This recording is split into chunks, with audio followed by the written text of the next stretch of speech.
నమస్తే. Welcome to పొలిటెంట్ media. భక్తి భాస్కర ప్రేక్షకులందరికీ ముందుగా నమస్తే అండి. మనకి కొత్త సంవత్సరం రాబోతుంది.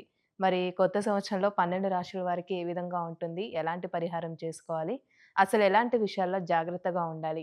ఈ విషయాల గురించి తెలియచేయడానికి ప్రస్తుతం మనతో ఉన్నారు ప్రముఖ ఆధ్యాత్మికవేత్త ముల్లపూడి సత్యనారాయణ మూర్తి గారున్నారు. మరి గురుగారితో మాట్లాడి మనకున్న సందేహాల గురించి అడిగి తెలుసుకుందాం. నమస్కారం గురుగారు. నమస్కారం మా యామిని.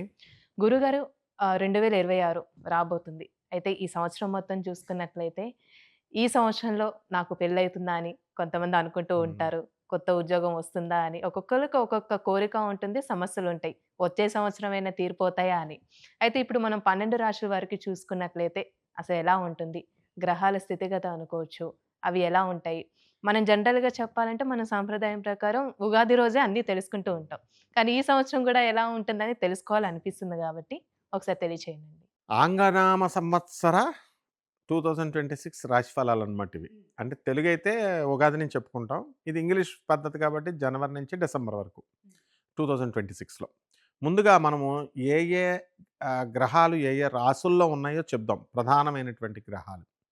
మనకి గురుడు ఏం చేశాడంటే 2 జూన్ 2026 వరకు మిథున రాశిలో ఉంటాడు. హ్మ్. ఆ తర్వాత కర్కాటక రాశిలోకొస్తాడు. తర్వాత వక్రగతులు ముందుకెళ్ళడాలు, సింహరాశిలోకొస్తాడు అక్టోబర్ నెలలో. మళ్ళీ బ్యాక్‌కి వెళ్ళడం అలా జరుగుతుందనమాట. తర్వాత ఈ యొక్క రాహువు ఇప్పుడు కుంభరాశిలో ఉన్నాడు. ఈయన 2026 సంవత్సరం నవంబర్ 25 తేదీన కుంభరాశి నుంచి ఈ యొక్క మకర రాశిలోకొస్తాడు. ప్రస్తుతం కేతువు సింహరాశిలో ఉన్నాడు. నవంబర్ 25, 2026 సంవత్సరంలో ఈయన సింహరాశి నుంచి కర్కాటక రాశిలోకి వెళ్తాడు. హ్మ్. ఇకపోతే శని వక్రించి మనకి మీనరాశిలోనే ఉన్నాడు. ఇక జనవరిలో మనకి మకర సంక్రాంతి అంటాం కదా! ఆ! జనవరి 14న రవి మకర రాశిలోకొచ్చి నెలకొక రాశి చొప్పున అలా తిరుగుతా ఉంటాడు. ఇంక మిగతా చిన్న గ్రహాలన్నీ అంతే అనమాట. సో, ఓవరాల్‌గా మనం ప్రధాన గ్రహాలన్నిటిని కూడా మనం బేస్ చేసుకొని 2026 సంవత్సరంలో ద్వాదశ రాశుల వారికి అందరికీ కూడా ఒక్కొక్క రాశి వారికి ఎలా ఉంటుందో మనం చెబుదాం. గురుగారు ఈ 2026 సంవత్సరంలో కన్యా రాశి వారికి అసలు ఏ విధంగా ఉంది? కన్యా రాశి వాళ్ళకి ఒక్కటేనమ్మా.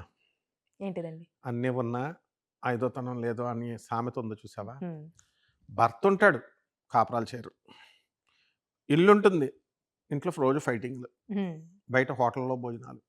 ఈ విధంగా ఒక్క భార్యాభర్తల గొడవల మధ్య తప్ప కన్యా రాశి వాళ్ళకి మిగతా అందరి విషయాల్లో బ్రహ్మాండంగా ఉందమ్మా.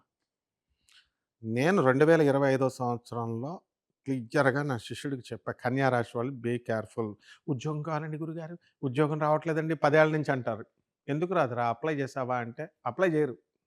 అప్లై చేశారు ఈళ్ళు ఆస్ట్రేలియా వెళ్లి పటక్మని వెంటనే జాబ్ వచ్చేసింది. అలాగే కన్యా రాశి వారికి ఒకటి జరుగుతోంది ఇప్పుడు అమెరికాలో. ఇది ఇండియా వాళ్ళకందరికీ ఆశ్చర్యకరంగా ఉంటుంది. ఒక శిష్యుడున్నాడు. కన్యా రాశికి ఇలాగే జరుగుద్ది అందుకు చెప్తున్నాను కొంతమందికి. అతను చక్కగా సాఫ్ట్‌వేర్ ఇంజినీర్, భార్య, ఇద్దరు పిల్లలున్నారు మంచిగా. చేసుకుంటున్నాడు కాపురం. వంటకి పనికొస్తది కదా అని ఇండియా నుంచి తీసుకొచ్చి ఒక ఆడావిడని, పెద్దావిడని తెచ్చుకున్నారు. అమెరికాలో ఉండాలంటే ట్రంప్ వచ్చిన తర్వాత కొత్త రూల్స్ కదా! హ్మ్. అవును. సిటిజన్‌షిప్ రావాలా. సిటిజన్‌షిప్ రావాలని ఏం చేసింది తెలుసా? ఇతని పెళ్ళాం, మా శిష్యుడి పెళ్ళాం, ఈ హ్మ్. పని మనిషిని ఆడావిడ పెళ్లి చేసేసుకుంది. ఆ! బ్రహ్మం గారు చెప్పింది జరిగింది. ఆడవాళ్ళు పెళ్లి చేసేసుకున్నారు సిటిజన్‌షిప్ కోసం. ఆ ఇల్లు వీళ్ళ పేరు మీద దస్తావేజులు మార్చేసుకున్నాడు. భార్య చేతిలో మోసపోయాడు. హ్మ్. పిచ్చోడైపోయి హైదరాబాద్ వచ్చేసాడు. కన్యా రాశి వాళ్ళకి ఎక్కువ మందికి ఇలాంటి ప్రమాదాలున్నాయి. అంటే ఇది ఇది కామన్ అంట యూఎస్‌లో. ఈ విషయాల్లో భార్యాభర్తల విషయాల్లో అందుకనే ఫైటింగ్‌లు వీళ్ళెవరు పెట్టుకోకుండా కాంప్రమైజ్ అయిపోవడం ఉత్తమం. కోర్ట్ కేసుల్లో ఉన్నవాళ్ళు కూడా విత్‌డ్రా చేసేసుకోవడం మంచిది. అయితే అండి ఇప్పుడు వ్యాపారస్తులకి ఏ విధంగా ఉండొచ్చు? చిన్న వ్యాపారం అనుకోవచ్చు. పెద్ద వ్యాపారం చేసే వాళ్ళ వరకు ఎలా ఉంటుంది అవన్నీ పర్వాలేదు. ఆర్థికంగా? అవన్నీ ఆర్థికంగా ఇంప్రూవ్‌మెంట్ అనేదుంది. వ్యాపారాలు సాఫ్ట్‌వేర్ కంపెనీలు బ్రహ్మాండంగా ఉంటాయి. డిపార్ట్‌మెంటల్ స్టోర్సు, హోటల్సు, బిజినెస్‌లు, బంగారం షాపులు, గోల్డ్ బిజినెస్‌లు మొత్తం హ్మ్. అన్నీ బావుంటాయి. ఒక్కటేంటంటే సప్తమ స్థానేషు శనిః. సప్తమ స్థానంలో శని ఉన్నప్పుడు ఏమవుతుందంటే కళత్రపుత్ర శత్రుత్వ కారణాయ నమః అన్నారు. అందువలన భార్యాభర్తల మధ్య కలహాలు, అలాగే పిల్లల నుంచి తలపోట్లు ఇలాంటివన్నీ కూడా రావడానికి అవకాశాలుంటాయి. ఆ తర్వాత శత్రువులపై ఆధిపత్యం సంపాదిస్తారు వీళ్ళు. హ్మ్. శత్రువులను జయించి పడేస్తారు. కాబట్టి ఈ రకంగా ఈ కన్యా రాశి వారు అన్ని రకాల వ్యాపారాల్లో బ్రహ్మాండంగా చేస్తారు. చేపల రొయ్యల చెరువులు కూడా బ్రహ్మాండంగా ఉంటుంది. పౌల్ట్రీ, హ్యాచరీస్ ఇలాంటి బిజినెస్‌లు అన్నీ ఉంటాయి. నర్సరీలు బాగా చెట్లు అమ్ముతారు చూడు, ఆ బిజినెస్‌లు కూడా బావుంటాయి. కాలేజెస్‌కి ఇంక తిరుగులేదు. డాక్టర్లు, హాస్పిటల్స్‌కి అస్సలు తిరుగులేదు. అండ్ ఒక్క భార్యాభర్తల మధ్య గొడవ తప్ప మిగతాయన్నీ కన్యా రాశి వాళ్ళకి బావున్నాయి. అయితే ఎలాంటి విషయాల్లో జాగ్రత్తగా ఉండాలంటారు? శని విషయంలో భార్యాభర్తలు ఇద్దరు ఆర్గ్యుమెంట్స్ చేసుకోకూడదు కాబట్టి, కూర్చొని ఏదో సరదాగా సినిమాకెళ్ళాలా, కబుర్లు చెప్పుకోవాలి తప్ప నో ఆర్గ్యుమెంట్స్. అందువలన వీళ్ళు పరిహారాలు ఏం చేసుకోవాలంటే, శని బావుండలేదు. హ్మ్. కాబట్టి శని జపం చేసుకోవాలా, శని స్తోత్రాలు చదువుకోవాలా. శనికి కిలోంపావు నల్ల నువ్వుల్ని, నల్లని వస్త్రాన్నిచ్చి పేద బ్రాహ్మణులకి శనివారం నాడు ఉదయం 8 గంటలకి దానం చేసుకోవాలి. అలాగే రావి చెట్టు చుట్టూ ప్రదక్షిణాలు చేయాలి. ఓం శనేశ్వరాయ నమః అంటూ. తర్వాత ఈ యొక్క మేడి చెట్టు చుట్టూ ప్రదక్షిణాలు చేసుకుంటూ మనము దత్తాత్రేయుడిని చేసుకోవాలా. అండ్ ఆఖరిగా ఒకటేంటంటే, ఇందులో నో కాంప్రమైజ్, ఓన్లీ చెప్పడమే. ఇది ఏ సినిమాలో ఉంటుంది? ఎక్కువ బాలయ్య బాబు సినిమాలో ఉంటుంది. రెమెడీ కూడా బాలయ్య బాబు సినిమా చూడాలి ఏదో ఒకటి హ్మ్. రెమెడీలో. ఎందుకంటే అలాంటి సినిమాలు ఉంటాయి కాబట్టి. ఒక జడ్జి ఒక భార్యాభర్తల మధ్య ఫైటింగ్ జరుగుతున్నప్పుడు డైవర్స్‌కొచ్చేస్తున్నాడు. జడ్జి గారు ఏమన్నారంటే, "ఏమయ్యా విజయవాడలో ఆ సినిమా 'దిల్‌తో పాగల్ హై' ఆడుతుందా లేదా?" అని అటెండర్‌ని అడిగాడు. "లేదు సార్ మొన్నే వెళ్ళిపోయిందంటే."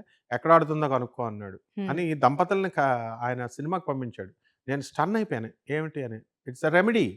ఎందువలనంటే కొట్లాటలు కొట్టుకోకుండా ఉండడం కోసం. ఇక్కడేంటంటే బాలయ్య బాబు సినిమాలో కాంప్రమైజ్ ఉండాలి.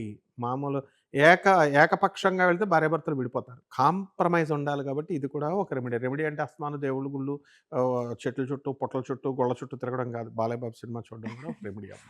గురుగారు ఇప్పుడు ఈ కన్యా రాశి వారికి సంబంధించి రియల్ ఎస్టేట్ రంగం ఏ విధంగా ఉంటుందంటారు? ఈ కన్యా రాశి వారికి అందరికీ కూడా ఈ 2026 సంవత్సరంలో రియల్ ఎస్టేట్ హ్మ్. వ్యాపారం బ్రహ్మాండంగా ఉంటుంది. బిల్డర్లు వాళ్ళ యొక్క అపార్ట్మెంట్స్ అన్నీ కూడా అమ్ముకోవడం జరుగుతుంది. ఏమండి మేము కోట్ల రూపాయలు ఖర్చు పెట్టి అప్పులు తెచ్చామండి ఎక్కువ వడ్డీకి, అమ్ముడవ్వట్లేదని బాధపడేటటువంటి వాళ్ళందరికీ కూడా వీళ్ళకి బాధల నుంచి రిలీఫ్ పొందడానికి అవకాశాలున్నాయి. హ్మ్. అలాగే ఈ యొక్క కన్యా రాశి వారికి వ్యాపారాలు ఎక్స్‌పోర్ట్స్, ఇంపోర్ట్స్ బిజినెస్‌లు కూడా బాగా కలిసి రావడం అనేటటువంటిది జరుగుతుంది. అంటే ఇప్పుడు కొంతమంది డబ్బులు సేవింగ్ కాకుండా స్టాక్ హ్మ్. మార్కెట్‌లో హ్మ్. సేవ్ చేస్తూ హ్మ్. ఉంటారు. వాళ్ళకి ఏ విధంగా ఉండొచ్చంటారు? స్టాక్ మార్కెట్‌లో ఆడుకోవడం అనేటటువంటిది ఎప్పుడు క్షేమకరం కాదు. కానీ మనం ఎంకరేజ్ చేయం. కానీ వాళ్ళకి కలిసొస్తుందనమాట. హ్మ్. బుధుడు ఉన్న పరిస్థితిని బట్టి వాళ్ళ వ్యక్తిగత జాతకంలో బుధుడు బావుంటే కలిసొస్తుంది. కాబట్టి వీళ్ళంతా కూడా చాలామంది ఆడుతూ ఉంటారు. ఇప్పుడు లాటరీలు ఇవన్నీ కూడా. ఒక 1000 చూస్తే అందులో ఒక్కళ్ళకి తగులుతదనమాట. హ్మ్. అందువలన కొంచెం జాగ్రత్తగా చూసుకొని వాళ్ళు ఆడుకుంటే మంచిదేనమ్మా. చాలా చక్కగా తెలియజేశారండి. ధన్యవాదాలు. ధన్యవాదాలమ్మా.